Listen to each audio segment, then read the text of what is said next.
अस्सलामु अलैकुम वरहमतुल्लाहि वबरकातुहु। थासगी तांग कुनगा मापन अमसुंग कुंथ्रादा पोंगनफम लमदम मणिपुर थादोक्तुना थाबलबा लमदम मक्का मदीनादा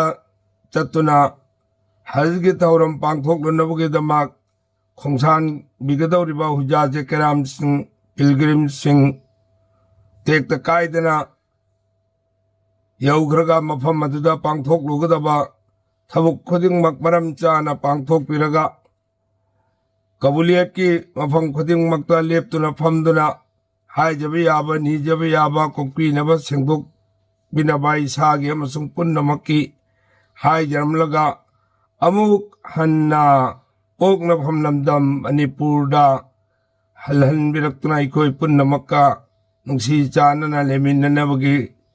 दमक याइफा पाउजेल पीजरी अमसुंग चलिब ममांगदा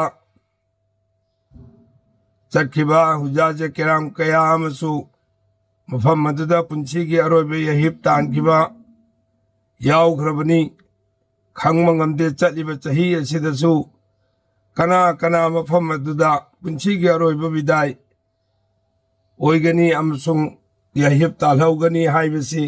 मरम असिना लेमिन्नरिबा अमसुंग चटमिन्नरिबा खंगमिन्नरिबा पुन्नमकबु नुंसी चानना पुंगवेन पमेनदुना अरोइबगी बिदाय बिरमलगा इसागी युमदा मांगोलदा लंबीदा पुन्नमकबु उनरमलगा अरोइबगी बिदाय पिरमलगा एयरपोर्ट फाउबा मियोय अमा अनी खक्तगा लाक्लगा मियाम पुन्ना चक्कदौबा मफम ओइबनिना एयरपोर्टसु अचौबा चिनबा अवाबा ओहेलुसी यामने यांगना लाक्लगा यामने यांगना चक्खिनबो होनसी अमसुंग मफम मदु यौरगा तंगु लेताद्रबा अवाबा अरूबगी मसक ओइरबा पोंगनफम लमदम मणिपुर से ममांगदा लैखिबा पुंसी मरेल तंगु लेताबा मी खुदिंगमक पीस ओइबा मी खुदिंगमक धर्म खुदिंगमक नुंसी चानना लेमिन्नखिबा गे हालात अदुदा अमुक हंजल हनबिदुना अखोय पुन्नमक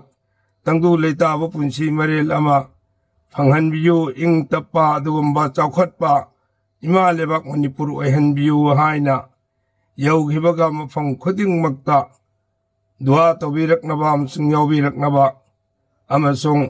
टेक्ता कायदना पुन्नमकना पांगथोक्पा याबा थबुक खुदिंगमक पांगथोक्पिरगा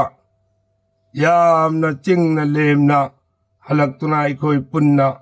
लेमिन्नबा ngamhanbiyu haiba paujela se pijari।